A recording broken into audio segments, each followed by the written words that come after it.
What is up, folks at home? Welcome back to the channel. Today is day 51 of 100 tips and tricks on how to be a better angler. And today we're talking about finding bass in freezing cold conditions. Some of the coldest conditions of the year are upon us right now in the south. In the north, we just got some ice that lifted out because we've had a warm snap. So the water is going to be super cold, bass are going to be tight-lipped. Let's talk about how we find them.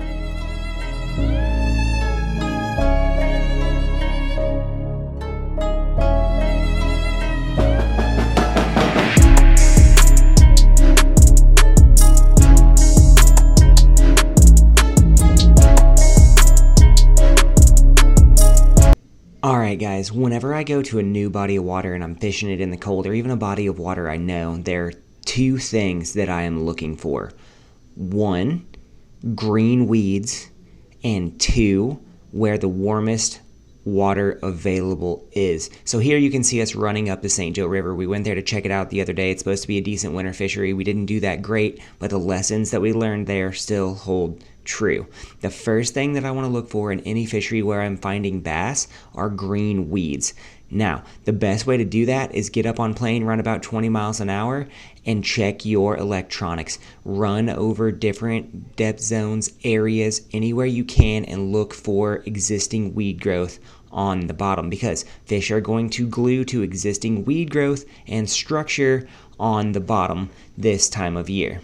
The second thing that you want to look for on the bottom are hard pieces of structure, stumps, logs, boats, bricks, whatever you can find. And when I find those pieces of structure, I'm going to pick up a single swim bait. This time of year, the single swim bait is one of the best things that you can do because you can count it down to the correct level that the cover is at, swim that bait through there. It will get bit in the coldest of cold water. Here we have the Upgrade Jig Head by Ebb N Flow with a diesel minnow on it. It's one of the swim baits that I keep in my arsenal all year long, simply because it's got an excellent head wobble and shake. It performs well at slow speeds, and that plastic is never coming off of there. What I want to do is I want to swim that single swim bait over the cover any way, shape, or form that I can. I picked the swim bait because it can cover all different water columns. Jerk baits, jigs, things like that, they're covering a single piece of the water column. This swim bait, you can cover a total piece of the water column.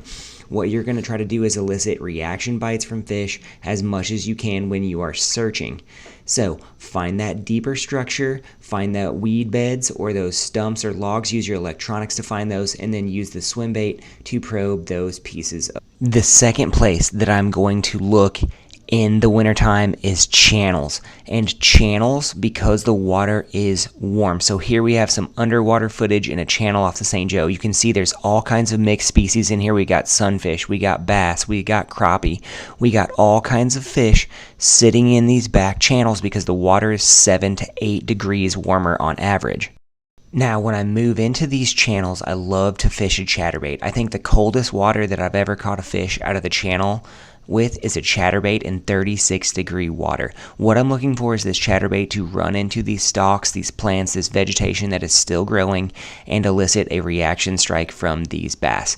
The more water that you can cover in a channel, the better chance you have of finding fish. Now, the chatterbait is not the end-all be-all. It's simply a tool that I use to start searching. You can see those schools of small bait fish in these channels are the reason why the fish are here. That warm water is pulling them in there. That bait pulls in the predator fish. The predator fish need to feed. The chatterbait is a great bait to throw through weeds and grass. Even in cold water, it will perform. Now, as you're covering water in channels, you're often going to find fish stacked up on man-made cover and structure inside of these channels. Channels accumulate rock, they accumulate wood, they accumulate cinder blocks, they accumulate all kinds of hard cover that are great examples of what fish are going to sit on. When do you find these areas? Mark them, remember where they're at, circle back through, and come back later. Those spots will be loaded up with fish that you spooked off on your first trip through. Then you can pick those areas apart and catch those. One of my favorite baits for picking these areas apart, you guessed it, the Megabass Dark Sleeper. It's perfect for mixed cover. It's perfect for fish that are really finicky, and as you can see, there's a ton of different species of fish inside of these channels in that warmer water. This looks like a bait that those fish would eat. Most oftentimes you can pick a dark sleeper through this cover very, very slowly. You can swim it around, you can make multiple casts. It's a very versatile bait and it looks extremely realistic. Plus, when the water is super cold, the crawfish are hibernating, so they're not really keyed in on that crawfish pattern. If the water's in the 40s or the 30s, the dark sleeper is going to shine here. Another great cold water option is the Hercules by ZMan. This is a pre-built, pre-hooked swim bait. It's got a Mustad Ultra Point in there, but the big thing I like about this swim bait is it's got a nice tight shimmy, and it's got that metal piece hanging out of the bottom. You could rig it with a treble hook if you want to, but what I'm going to use that metal piece is to create a clicking noise on any cover that I run into. Any of those rocks and areas like that, this swim bait is going to click that metal off of the bottom of it and really draw attention to itself. Other than that, it has a nice head shimmy, has a nice roll. It's going to catch a lot of different fish, and it's weighted perfectly. It's that perfect size if you want it in that 3 and 4 inch size swim bait. It reminds me kind of the Storm Wild Eye swimming shiners that they used to have, that were the bait that I would fish as bottom contact swim baits before the dark sleeper was the thing. Really excited about the uses of this swim bait in that cold, clear water when you're looking for those bites that are hard to come by.